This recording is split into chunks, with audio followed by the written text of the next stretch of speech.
Hello students, मेरा सरस्वती आपके अपने चैनल फिजिक्स सरस्वती में एक बार फिर सॉल्व करता हूँ।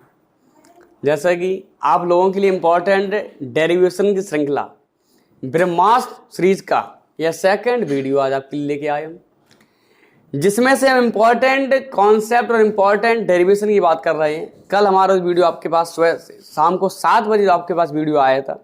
वीडियो का टाइम फिक्स है, डेली आपको शाम को 7 बजे आपको एक वीडियो प्राप्त होगा। डेली आपको वीडियो अपलोड मिलेगा शाम को 7 बजे। वीडियो प्रीमियम रहेगा, लगातार कंटिन्यू 7 बजे आपको वीडियो चलने लगेगा, कंफर्म रहेगा, हमेशा का टाइम रहेगा। इसमें कोई वो नहीं कि वीडियो कब आएगा, तो हम बता भी दे रहे वीडियो डेली शाम को 7 बजे आपका चालू हो जाएगा, कंटिन्यू चलेगा आपको। तो आज उसी श्रृंखला को आगे बढ़ाते हुए आज हम आपसे बात करेंगे वैद्युतद्रव के कारण निरक्षीय स्थिति में वैद्युत क्षेत्र की तीव्रता। वैद्युत क्षेत्र की तीव्रता, इसका इंपॉर्टेंट डेरिवेशन कॉन्सेप्ट। तो अगर आप वीडियो को लाइक नहीं किया तो लाइक कर दीजिएगा, चैनल को शेयर नहीं किया दोस्तों को शेयर कर दीजिएगा, और सब्सक्राइब नहीं किया सब्सक्राइब कर लीजिए। इतना काम पहले कर दिया, जब आपके लिए इतनी मेहनत करते तो आपको इतना करना अनिवार्य है, मानना बड़ा अनिवार्य है। जब हम आपके लिए इतनी करता है, कितनी मेहनत करते हैं आप लोगों के लिए। तो शुरुआत करते हैं हम वैद्युतद्रव के कारण निरक्षीय स्थिति में वैद्युत क्षेत्र की तीव्रता, जो आज आपका दूसरा वीडियो है, इस सीरीज का दूसरा वीडियो है। एक अलग आपकी इसकी प्लेलिस्ट होगी, उस प्लेलिस्ट में क्रम से आपके वीडियो डाले जाएंगे। तो हमने माना कि माना ए बी क्या है, अभी द्विध्रुव नहीं है, अभी तो ए बी क्या है, अभी तो एक रेखा है। हमने माना ए बी वैद्युत द्विध्रुव है। अब द्विध्रुव क्या हुआ, ए पर आपने रखा प्लस का क्यू, बी पर कौन सा आपने रखा हमने। अब क्या कहेंगे, माना ए बी वैद्युत द्विध्रुव है। अब द्विध्रुव है तो इसकी टोटल लेंथ जो होती है कितनी होती है, 12। माना इसका केंद्र क्या है, केंद्र ओ है, और इसी केंद्र ओ से सेंटर माने एकदम सेंटर, इसी केंद्र ओ के लंबवत अर्थात इस अक्ष के लंबवत निरक्षीय स्थिति में एक क्या माना हमने, एक बिंदु P माना, और इसी बिंदु P पर आपको ज्ञात करनी है वैद्युत क्षेत्र की तीव्रता का व्यंजक का मान प्राप्त करना है। तो माना ए बी वैद्युत द्विध्रुव है जिसका केंद्र O है, O से स्मॉल r दूरी पर निरक्षीय स्थिति में एक बिंदु P स्थित है, जिस पर हमें वैद्युत क्षेत्र की तीव्रता ज्ञात करनी है। अब एक काम कर रहे हैं, हम ए से लेकर P तक की लाइन को मिला दे रहे हैं यहाँ से, ठीक है। अब हमने माना, कंडीशन आपको आप लोग खुद समझना, यह एंगल थीटा है, यह एंगल थीटा है। अगर इस हमने रेखा को आगे बढ़ा दिया है तो ये कौन सा कोण हो जाएगा, वाय कोण हो जाएगा। अब यह जो वाय कोण होगा इन दोनों कोणों के योग के कैसा होगा, बराबर होगा। और इसके जब हमने इसका घटकों का बीजा इससे इसके कंडीशन देखो, यहाँ से यहाँ थीटा, टोटल जो वाय कोण वो थीटा। ये बात क्लियर हो, इतना समझो पहले। यह एंगल यहाँ पर थीटा माना, यह एंगल थीटा। तो जो अब होगा क्या, बिंदु P पर जो प्लस का क्यू आवेश है, इसके कारण तीव्रता कहाँ की ओर होगी, बाहर की ओर E1 वेक्टर। और B पर जो माइनस क्यू आवेश है, इसके कारण तीव्रता कहाँ होगी, उसी ओर E2 वेक्टर। अब E1 वेक्टर व E2 वेक्टर की दिशा कैसी है, या तो अगर विपरीत होती तो कुछ न कुछ मान मिलता, घटाती E1 से E2 घटाती, E2 से घटाती। समान होती तो जुड़ जाते, लेकिन असमान है, भिन्न भिन्न है कंडीशन, E1 यहाँ E2 यहाँ। तो इस कंडीशन में क्या करना पड़ेगा हमें, यहाँ करेंगे हम घटकों का वियोजन। यह थीटा तो टोटल एंगल 2 थीटा हो जाएगा। लेकिन अब जब आपने इसको डिवाइड कर दिया तो यह एंगल कितना हो गया आपके पास, थीटा, यह एंगल थीटा। यह कंडीशन होती है। अध्यापक हम कहेंगे नहीं, किसी की बात नहीं करना चाहते, प्रयास करते रटाने का प्रयास करते हैं कि यहाँ एंगल 2 थीटा होता, किस तरीके से आता है इस बात को कोई बात नहीं करता है। बात सुनो ध्यान से, यहाँ थीटा यह थीटा, तो वाय कोण कितना हो जाएगा, 2 थीटा हो जाएगा। जब घटकों का वियोजन किया हमने, तो अब हम पहचानेंगे कि कौन क्षैतिज होगा कौन ऊर्ध्व होगा, इसको भी पहचाना अनिवार्य है। जैसे हमने माना यह इसका परिणामी ए वेक्टर है, यह एंगल थीटा है। थीटा जिन दो भुजाओं से जुड़ा है वो घटक कौन सा होता है, क्षैतिज। तो क्या हो जाएगा, ए कॉस थीटा, और थीटा से दूर भुजा ए साइन थीटा। थीटा जिन दो भुजाओं से जुड़ा है वो घटक क्षैतिज, और थीटा से दूर दूर। यहां देखिए E1 वेक्टर इस लाइन जुड़ा हुआ है, तो ये घटक कौन सा हो जाएगा, E1 कॉस थीटा। तो ऊपर वाला क्या हो जाएगा, E1 साइन थीटा।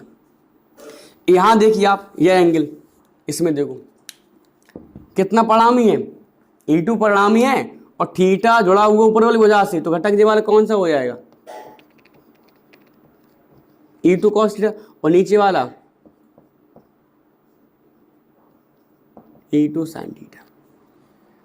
अब आपको समझने वाली इतनी बात है कि E1 साइन थीटा व E2 साइन थीटा परिमाण में समान है और दिशा में कैसे विपरीत हैं, तो इनका जो परिणामी होगा वो आपको शून्य प्राप्त होगा। E1 sine theta E2 sine theta दिशा में कैसे विपरीत, परिमाण में कैसे समान। जैसे आपसे कहें एक 5 किलोग्राम का पिंड है, इस पर एक बल लगा 5 न्यूटन, यहाँ लगा 5 न्यूटन, दोनों दिशाओं से लगने वाले बल कैसे समान है। अगर दोनों दिशाओं से लगने वाले बल समान है तो इनका परिणामी शून्य होता है, और इस वजह से परिणामी शून्य होने की वजह से इसकी स्थिति में कोई परिवर्तन नहीं होगा। वही यहाँ पर बात है कि E1 साइन थीटा व E2 साइन थीटा की दिशा असमान होने के कारण, असमान अर्थात परिमाण में समान दिशा में कैसे विपरीत होने के कारण इनका परिणामी कैसा मिलेगा, शून्य मिलेगा। लेकिन E1 कॉस थीटा व E2 कॉस थीटा की दिशा कैसी है, E1 cos theta E2 cos theta की दिशा क्या है, परिमाण में समान दिशा में समान, तो ये आपस में क्या हो जाएंगे, जुड़ जाएंगे। मान लिया जाए यहाँ लग रहा बल 5 न्यूटन, ये 5 न्यूटन, तो जब एक दिशा में बल का 2 या 2 से अधिक अगर एक दिशा में बल लगे तो बल आपस में जुड़ते हैं। तो अब दिमाग लगाओ, यह टोटल 2L, तो यहाँ से लेके यहाँ तक आपका L हो जाएगा, और यहाँ से यहाँ तक कितना L हो जाएगा, और O से लेके P तक ये जो दूरी है वो कितनी है, स्मॉल आर दूरी पर। O से स्मॉल आर दूरी पर क्या माना था आपने, एक बिंदु P माना था। अब L आपके पास से R है, तो आप इसकी A से लेके P तक की लेंथ का मान निकाल सकते हो। तो मानेंगे, हम यहाँ पर थोड़ी मान ले रहे, कोई त्रिभुज ले लो, हमने माना समकोण त्रिभुज AOP में, AOP में लगा देना पाइथागोरस प्रमेय से, पाइथागोरस प्रमेय से क्या पढ़ा हमने, हमने पढ़ा है कर्ण स्क्वायर बराबर लंब स्क्वायर प्लस आधार स्क्वायर। तो थीटा के सामने क्या होता है, लंब होता है, और 90 के सामने क्या होता है, कर्ण होता है। तो कर्ण हमारे पास क्या हो गया, AP का वर्ग बराबर लंब OP का वर्ग प्लस AO का वर्ग। AP तो हमें ज्ञात करना है, OP कितना आपको R स्क्वायर प्लस AO कितना L स्क्वायर। तो AP बराबर क्या मिलेगा, स्क्वायर वहां पहुंच जाएगा, under root R square plus L square. इसी प्रकार से आप निकालोगे इस किसका मान निकालेंगे, इस BP का मान निकालें, तो BP भी जो आपका होगा वो भी कितना होगा, तो यहाँ भी L है, यहाँ भी आपका L, यहाँ भी R है, तो क्या हो जाएगा, under root R square plus L square, R square plus L square. ठीक है, तो हमने AP और VP की लेंथ को हमने निकाल ली। अब निगमन आगे बढ़ाते, तो पहले भाषा को आप समझ लो, डेरिवेशन की लैंग्वेज कैसी होगी इसको पहले समझना हमें। चलो दिमाग लगाते हैं। माना AB का वैद्युत द्विध्रुव है, जिसके केंद्र O से स्मॉल r दूरी पर निरक्षीय स्थिति में एक बिंदु P स्थित है, जिस पर हमें वैद्युत क्षेत्र की तीव्रता ज्ञात करनी है। माना वैद्युत द्विध्रुव निर्वात वायु में स्थित है। अगर आप के माध्यम रखोगे आप तो बार बार आपको के साथ में लेके चलना पड़ेगा, तो हमने मैल पहले फिक्स कर लिया है। माना वैद्युत द्विध्रुव के परावैद्युत वाले माध्यम में स्थित है। ठीक है, A से P तक की दूरी कितनी मिली हमें, A से P तक की दूरी under root R square plus L square, और B से P तक की दूरी कितनी है, under root R square plus L square. निगमन करते हैं हम यहाँ से, निगमन करूं तो प्लस Q आवेश के कारण, प्लस Q आवेश के कारण P बिंदु पर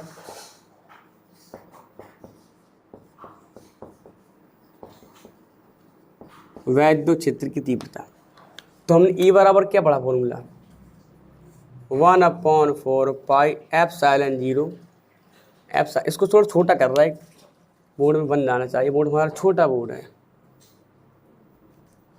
वैद्युत क्षेत्र की तीव्रता।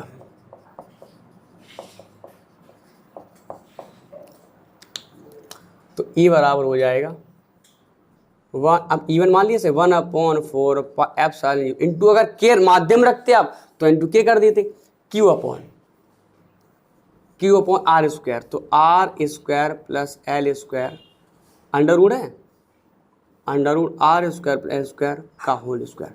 स्क्वायर रूट क्या हो जाए कैंसिल, तो इवन कितना मिलेगा हमें 1/4 pi epsilon 0 Q upon R square plus L square.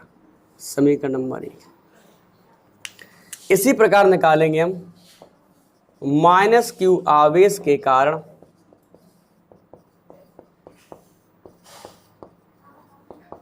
P बिंदु पर वैद्युत क्षेत्र की तीव्रता। तो क्या हो जाएगा, E2 बराबर 1/4 पाई एप्सिलॉन 0 क्यू अपॉन, वही कंडीशन फिर से हमारे पास है, R square plus L square का whole square. Square root cancel हो गया, तो E2 बराबर मिल जाएगा हमें 1/4 pi epsilon 0 Q upon R square plus L square. समीकरण नंबर 2। समीकरण नंबर 2। अब कंडीशन देखिए, आपने E1 E2 को मान तो निकाल लिया, लेकिन बिंदु P पर जो E1 वेक्टर और E2 वेक्टर थे, दिशा कैसी थी, असमान थी। और दिशा असमान होने की वजह से हमने क्या किया था, घटकों का वियोजन किया था। जब घटकों का वियोजन किया तो हमें प्राप्त हुआ कि E1 sin थीटा व E2 sin थीटा परिमाण व दिशा में कैसे, परिमाण में समान दिशा में विपरीत है, और इनका परिणाम कितना मिलेगा, हमें 0 मिलेगा। लेकिन बिंदु P पर E1 cos थीटा व E2 cos थीटा परिमाण व दिशा में कैसे समान है, तो अतः आपस में क्या हो जाएंगे, जुड़। थोड़ी हम भाषा लिख देना, आप लोग बोल दे रहे हैं, क्या लिखे, देखो लिखना बिंदु P पर, आप लोग लिखना भी बोल दे रहे हैं बिंदु P पर। इतना बोर्ड बड़ा नहीं कि अगर भाषा लिखें तो कम से कम फिर डेरिवेशन हो नहीं पाएगा पूरी में, तो मैं भाषा बोल दे रहा हूँ। बिंदु P पर E1 वेक्टर व E2 वेक्टर की दिशा असमान होने के कारण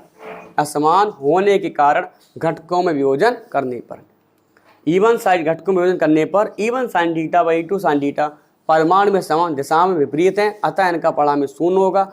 जबकि बिंदु P पर क्षैतिज घटक, जो क्षैतिज होता है, ऊर्ध्व घटक, क्षैतिज घटक E1 cos थीटा व E2 cos थीटा परिमाण व दिशा में समान, अतः आपस में जुड़ जाएंगे। जो ऊर्ध्व घटक आपकी E1 sin E2 sin theta के आएंगे, उनका परिणाम 0 हो जाएगा। जबकि जो क्षैतिज घटक आपके पास कौन कौन से हैं, E1 cos थीटा व E2 cos थीटा, इनका जो पढ़ा यह आपस में कैसे हो जाएंगे, जुड़ जाएंगे। तो लिख दे रहे हैं वहां पर,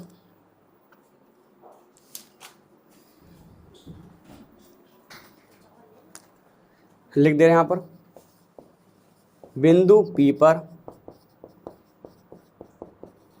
परिणामी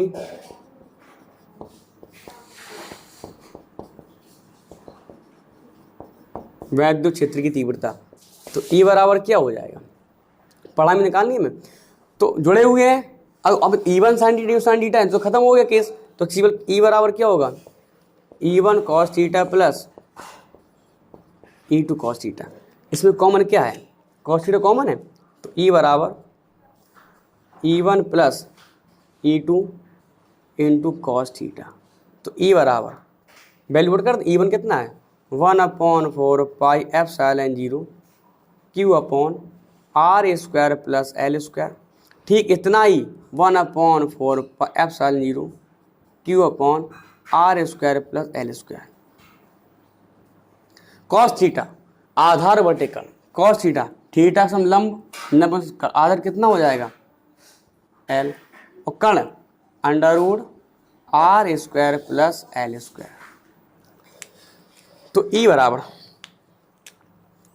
बराबर दोनों समान है, x और x कितना हो, 2x हो जाएगा, दोनों समान है। तो 2 into 1/4 pi epsilon 0 Q upon R square plus L square into L upon R square plus L square और अंडर रूट।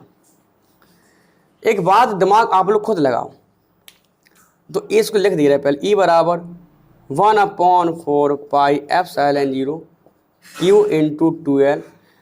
जैसे लिखा हो 1/x और रूट एक्स। रूट एक्स क्या होता है?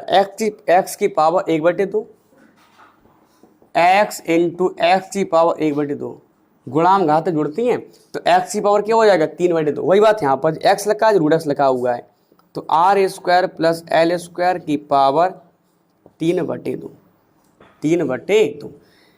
क्यू इंटू 2l किसका मान है? दिखाई दे रहा है, P बराबर क्यू इंटू 2l से पुट कर दो यहाँ पर, तो E बराबर मिल जाएगा 1/4πε0 P upon R square plus L square की पावर 3/2। वही पुरानी बात जो हमने पहले समझाया था कि L का मान R से छोटा माना, दो इधर बहुत छोटा हो और बिंदु P बहुत दूरी पर हो, तो लिख दे रहे हैं यहाँ पर L का मान R की अपेक्षा कम है, तो एल स्क्वायर का मान आर स्क्वायर की अपेक्षा बहुत कम होगा, बहुत कम होगा। तो एल स्क्वायर को क्या मान लेंगे हम? एल स्क्वायर को मानने पर नगन। जब एल स्क्वायर आपका नगन हो जाएगा तो एल स्क्वायर ना के बराबर शून्य हो गया, तो सीधा ई बराबर क्या मिलेगा हमें? 1/4πε0 किसके बराबर? पी के बराबर लिख तो दिया था हमने, तो पी अपॉन आर स्क्वायर की पावर, एल स्क्वायर नगन हो गया, की पावर 3/2, घात के ऊपर घात तो घात तो गड़ा होगा, तो स्क्वायर स्क्वायर कैंसिल हो जाएगा, तो ई बराबर मिल जाएगा 1/4πε0 into P upon R Q. तीव्रता का मात्रा क्या होता है? न्यूटन प्रति कूलम। न्यूटन प्रति, इंपॉर्टेंट डेरिवेशन, इंपॉर्टेंट कॉन्सेप्ट हमने क्लियर किया। वैद्युत द्रव्य के कारण निरस्त स्थिति में वैद्युत क्षेत्र की तीव्रता व्यंजक क्या मिला हमें? ई बराबर 1/4πε0 पी अपॉन आर क्यू। थकावट बहुत ज़्यादा हो चुकी है, समय भी काफ़ी ज़्यादा हो चुका है, तो ये बर्बाद का इस वक्त यहाँ कॉन्सेप्ट को ख़त्म करेंगे। स्थिति कौन निरक्षी थी? ए माना, भाषा बनाओ कि डेरिवेशन भाषा बनाओगी। माना ए भी एक वैद्युत द्रव्य है जिसका केंद्र ओ है, ओ से स्मॉल आर दूरी पर एक बिंदु पी स्थित है। किस कंडीशन में? ओ से स्मॉल आर दूरी पर निरक्षीय स्थिति में एक बिंदु पी स्थित है जिस पर हमें वैद्युत क्षेत्र की तीव्रता ज्ञात करनी है। ए से ए पर प्लस क्यू आवेश के कारण बिंदु पी पर तीव्रता E1 वेक्टर है जिसकी दिशा बाहर की ओर है, तथा बी पर माइनस क्यू आवेश के कारण बिंदु पी पर तीव्रता E2 वेक्टर जिसकी दिशा कहाँ? उसी ओर है। E1 वेक्टर व E2 वेक्टर की दिशा असमान होने के कारण हमने क्या किया? घटकों के विभाजन किया, तो हमें प्राप्त हुआ कि इसके जो ऊर्ध्व घटक E1 sin theta V2 sin theta परमाणु में समान दिशा में कैसे विपरीत है, तो इनका परिणाम कितना मिलेगा आपको? 0 मिलेगा। जबकि क्षैतिज घटक बिंदु P पर जो आपकी E1 cos theta V2 cos theta है, परमाणु में से भी समान, दिशा में भी समान, तो आपस में जुड़ जाएंगे।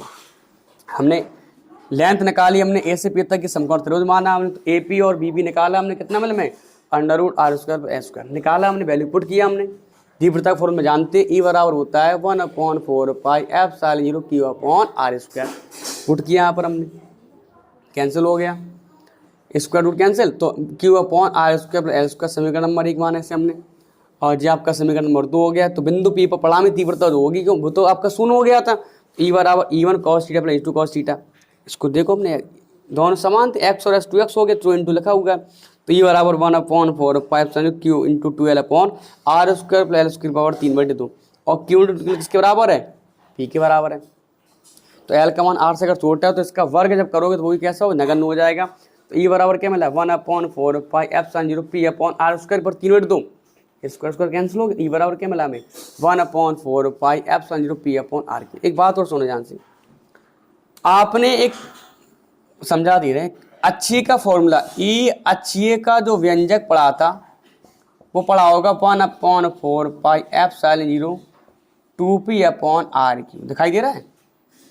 तो अगर हम इसको ई अच्छी की बात करें, 2 को बाहर निकाल लो आप, 2 × 1/4πε0 और P अपॉन आर क्यू, ये किसके बराबर है? ई निरक्षी बराबर है, तो ई बराबर ई अच्छी है बराबर हो जाएगा 2 इंटू ई निरक्षीय। इसका मतलब समझते हो आप कि निरक्षीय स्थिति में जो वैद्युत क्षेत्र की तीव्रता का मान है वो अच्छी का कितने गुना होता है? अच्छी का 2 गुना होता है। अर्थात नहीं, अच्छी निरक्षीय में जो कंडीशन होगी तो अच्छी स्थिति में वैद्युत क्षेत्र की तीव्रता का जो व्यंजक है वो निरक्षीय के कितने गुना होगा? 2 गुना होगा। अगर अच्छी की तीव्रता, अगर अच्छे पर निरक्षीय बिंदु P पर तीव्रता 5 न्यूटन प्रति कूलाम है तो अच्छे पर कितनी हो जाएगी? 5 दूनी 10 न्यूटन प्रति कूलाम। तो अच्छे पर दुगना होता है किसके अपेक्षा? निरक्ष की अपेक्षा। ठीक है, तो मैंने थोड़ा कॉन्सेप्ट भी था उसको क्लियर कर दिया। तो आज के लिए इतना ही। तो कल हम बात करेंगे एक समान वैद्युत क्षेत्र में वैद्युत द्विध्रुव पर लगने वाले बल एवं के आघूर्ण का व्यंजक टाउ बराबर P sin थीटा। तो अगर आपने वीडियो को लाइक नहीं किया तो लाइक कर दीजिएगा, चैनल को सब्सक्राइब नहीं किया सब्सक्राइब कर लीजिएगा, दोस्तों शेयर नहीं कर सकते, इतना काम कर लिया करो। ठीक, थैंक यू बच्चों।